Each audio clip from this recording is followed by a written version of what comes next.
सो hey guys, हाजिर हूँ आप सभी के लिए लेकर स्वीट होम सीजन 3 के पार्ट 8 को। अब तक हमने देखा कि येक्यूंग ने डॉक्टर लिम को कमरे में बंद कर दिया था। डॉक्टर लिम उसे दरवाजा खोलने को कह रहे होते हैं, पर येक्यूंग उसकी बात नहीं सुनती और वहाँ से जाने लगती है और फिर रुककर उससे कहती है कि उसका पति सैंगवोंग अब मर चुका है। और इतना कहकर वो वहाँ से चली जाती है। अब आगे यहाँ पर हम देखते हैं कि स्टेडियम के सारे बच्चों को एक लाइन में खड़ा किया गया था। फिर वहाँ पर सैंगवोंग आता है और एक कर सभी बच्चों के सर पर अपना हाथ रखने लगता है ताकि वो अपने बच्चे को ढूंढ सके। फिर उसकी नजर येक्यूंग की बेटी पर जाती है। येक्यूंग की बेटी भी उसे ही बड़े ध्यान से देख रही होती है। फिर सैंगवोंग उसके पास जाने लगता है और ये सब दूर से छुपकर येक्यूंग भी देख रही होती है। इधर यंगसू सैंगवोंग से कह रहा होता है कि अंकल ये मेरी दोस्त है, लेकिन सैंगवोंग बड़े ध्यान से येक्यूंग की बेटी को देख रहा होता है। MS3 सैंगवोंग से कहता है कि क्या ये वही है। सारे लोग भी बड़े ध्यान से उस बच्ची को देख रहे होते हैं और वो लोग भी अब समझ चुके थे कि ये सैंगवोंग की ही बेटी है। हम उस गाड़ी वाले आदमी को भी देखते हैं जिसे हमने एपिसोड 2 में देखा था, जिसके एल लग गए थे। वो भी है क्योंकि बेटी को बड़े ध्यान से देख रहा होता है और फिर उसे ये याद आता है कि कैसे ये लड़की सारे इंसानों को मॉन्स्टर बना रही थी, लेकिन वो उस वक्त बच गया था और वहाँ से भाग गया था। वो ये सब याद करते हुए खुद से कह रहा होता है, अरे हाँ, ये तो वही लड़की है। बेचारी की फिर फटने लगती है। इधर हम सैंगवोंग को देखते हैं जो उस बच्ची का हाथ पकड़ता है। पकड़ते ही उसे महसूस होता है कि ये उसी की बेटी है। साजन थाक भी ये सब बड़े ध्यान से देख रहे होते हैं। यहाँ येक्यूंग भी अब थोड़ी डर चुकी थी। इधर येक्यूंग की बेटी सैंगवोंग से कह रही होती है कि क्या तुम्हें मेरी जरूरत है। फिर सैंगवोंग मुस्कुराते हुए हाँ में जवाब देता है और उससे कहता है कि फाइनली तुम मुझे मिल ही गई। यंगसू भी ये सब देखकर थोड़ा डर चुका था क्योंकि उसने जिसे पसंद किया है वो एक मॉन्स्टर की बेटी है। इधर सैंगवोंग अपनी बेटी से कह रहा होता है कि मुझे नहीं पता था कि तुम इतनी खूबसूरत हो। इसके बाद सीन शिफ्ट होता है और हम साजन किम को देखते हैं जो स्टेडियम की तरफ आ रहे होते हैं। तभी रास्ते में उनके पेट से ब्लीडिंग होने लगती है। इसी वजह से वो गाड़ी रोक लेते हैं। फिर वो लियोन को चेक करते हैं कि कहीं वो मर तो नहीं गया, पर उसकी सांसें चल रही होती है। फिर साजन किम गाड़ी से उतरकर आसपास की गाड़ियों में कुछ ढूंढने लगते हैं। उन्हें एक सिग्नल देने वाला डिवाइस मिलता है। फिर वो उसे जल्दी जल्दी ठीक करने लगते हैं। हम देखते हैं कि लियोन को भी होश आ चुका था और वो फिर गाड़ी से उतरकर कहीं जाने लगता है। वापस से सीन स्टेडियम की तरफ शिफ्ट होता है जहाँ पर हम 2 ऑफिसर्स को देखते हैं। उनमें से एक ऑफिसर ढेर सारा सामान अपने साथ लेकर कहीं जाने की तैयारी कर रहा होता है। उनमें से वो दूसरा ऑफिसर पहले ऑफिसर से कह रहा होता है कि हमें यहीं रुककर इंतजार करना चाहिए, पर वो पहला ऑफिसर उसकी बात नहीं सुनता। दूसरा ऑफिसर उससे कह रहा होता है कि आखिर तुम करना क्या चाहते हो। इस पर वो पहला ऑफिसर दूसरे ऑफिसर से कहता है कि हमें पहले ये पता लगाना होगा कि ये मॉन्स्टर्स यहाँ क्यों आया है, और मुझे ये बात अच्छे से पता है कि वो मॉन्स्टर्स यहाँ से नहीं जाने वाले हैं और अब हमारी जिम्मेदारी बनती है कि हम उन मॉन्स्टर्स को इस स्टेडियम से बाहर निकालें। और इतना कहकर वो वहाँ से जाने लगता है। फिर वो दूसरा ऑफिसर भी उसके साथ चला जाता है। लेकिन तभी हम ये नोटिस करते हैं कि उनके डिवाइस में सिग्नल आ रहा होता है और ये सिग्नल सार्जेंट किम भेज रहे होते हैं, पर उन्हें कोई भी जवाब नहीं मिलता क्योंकि वो दोनों ऑफिसर्स उस रूम से चले गए थे। इधर सार्जेंट किम भी परेशान हो जाते हैं कि आखिर वो ऑफिसर्स उन्हें रिप्लाई क्यों नहीं दे रहे हैं। फिर उनकी नजर लियोन पर जाती है। लियोन एक चर्च के अंदर जा रहा होता है। सार्जेंट किम ये देखते हैं कि लियोन के पीछे पीछे एक मॉन्स्टर भी चर्च के अंदर जा रहा होता है, इसलिए वो भी लियोन को बचाने के लिए बड़े सावधानी से उस चर्च के अंदर जाने लगते हैं। फिर वो चर्च के अंदर आकर लियोन को ढूंढने लगते हैं। तभी उन्हें लियोन मिल जाता है। फिर वो लियोन के पास जाते हैं और उसे उठने को कहते हैं और उसे बताते हैं कि हमें यहाँ से जाना होगा, यहाँ पर एक मॉन्स्टर है। इस पर लियोन सार्जेंट किम से कहता है कि इसकी कोई जरूरत नहीं है, मैं फिर से ककून में चला जाऊंगा।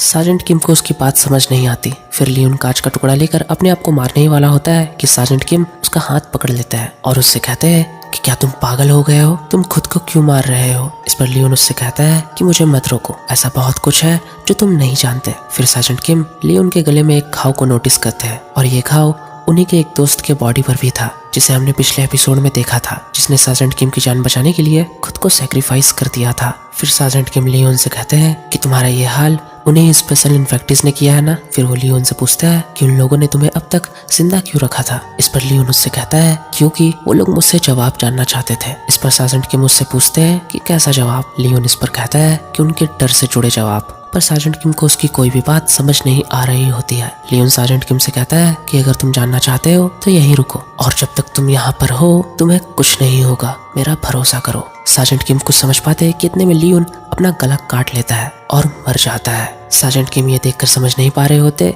कि आखिर इसने ऐसा क्यों किया। तभी उन्हें मॉन्स्टर की आवाज आती है और फिर वो मॉन्स्टर बड़ी तेजी से उनकी तरफ बढ़ने लगता है। सार्जेंट किम भी उस मॉन्स्टर पर फायरिंग कर रहे होते हैं। वो मॉन्स्टर सार्जेंट किम पर हमला करने ही वाला होता है, कितने में वो वहीं रुक जाता है और चुपचाप लियोन की बॉडी के पास जाकर बैठ जाता है। फिर हम ये देखते हैं कि लियोन के गले के अंदर से बड़ी अजीब चीज बाहर निकल रही होती है। सार्जेंट किम भी बड़े हैरानी से ये सब देख रहे होते हैं और देखते ही देखते लियोन एक ककून में बदल जाता है और वो मॉन्स्टर शांति से वहीं बैठा हुआ रहता है। उस मॉन्स्टर को देखकर ऐसा लग रहा था कि वो उस ककून को प्रोटेक्ट कर रहा है। फिर सार्जेंट किम पीछे से उस मॉन्स्टर को मारने ही वाले होते हैं कि तभी उन्हें लियोन की बात याद आती है कि उसने कहा था कि अगर तुम सब कुछ जानना चाहते हो तो यहीं रुको, अगर तुम यहाँ रहोगे तो तुम्हें कुछ नहीं होगा। इसलिए वो भी वहीं रुक जाते हैं। इसके बाद सीन शिफ्ट होता है यूनो की तरफ, जहाँ हम ये देखते हैं कि यूनो ढेर सारी बेहोश होने वाली दवाइयों को अपने साथ रख रही होती है। ऑफिसर पार्क यूनो से कह रहा होता है कि आखिर ये सब क्या है, आखिर कब तक हम इन चीजों से युनसियो को रोक पाएंगे। इस पर यूनो उसे कहती है कि जब तक मुझसे हो सकेगा। ऑफिसर पार्क यूनो से कह रहा होता है कि तुम्हें युनसियो को जगाना नहीं चाहिए था। इस पर यूनो उससे कहती है कि मुझे इस बारे में बात नहीं करनी। ऑफिसर पार्क भी गुस्से से कह रहा होता है कि तुम्हें इस बारे में बात करनी होगी। फिर वो उसे समझाने लगता है कि जब युनसियो होश में आया था तब उसने मुझे जान से मारने की कोशिश की थी। मुझे अच्छे से पता है कि वो अच्छा युनसियो नहीं था जिसे मैं जानता हूँ। वो यूनो को समझा रहा होता है कि हम युनसियो की मदद नहीं कर सकते, अगर कोई उसकी मदद कर सकता है तो वो खुद युनसियो ही है। ऑफिसर पार्क यूनो से कह रहा होता है कि तुम समझने की कोशिश करो, हम इसमें उसकी कोई मदद नहीं कर सकते। हम युनसियो को देखते हैं जो कि अभी बेहोश पड़ा था, लेकिन यूनो का अब भी मानना यही था कि युनसियो अभी तक पूरा मॉन्स्टर नहीं बना है। तुम समझ क्यों नहीं रहे, वो अभी एक इंसान है, इसलिए मैं उम्मीद नहीं छोड़ सकती। इस पर पार्क भी इमोशनल होकर यूनो से कह रहा होता है कि मैं तुम्हें मरते हुए नहीं देख सकता। फिर वो उसे बताने लगता है कि इन मॉन्स्टर्स को किसी भी चीज का एहसास नहीं होता, ये मॉन्स्टर्स दरिंदे बन जाते हैं। वो यूनो को कन्विंस करने की कोशिश कर रहा होता है कि हमें युनसियो को उसके हाल पर छोड़ देना चाहिए। इस पर यूनो उससे कहती है कि भूलो मत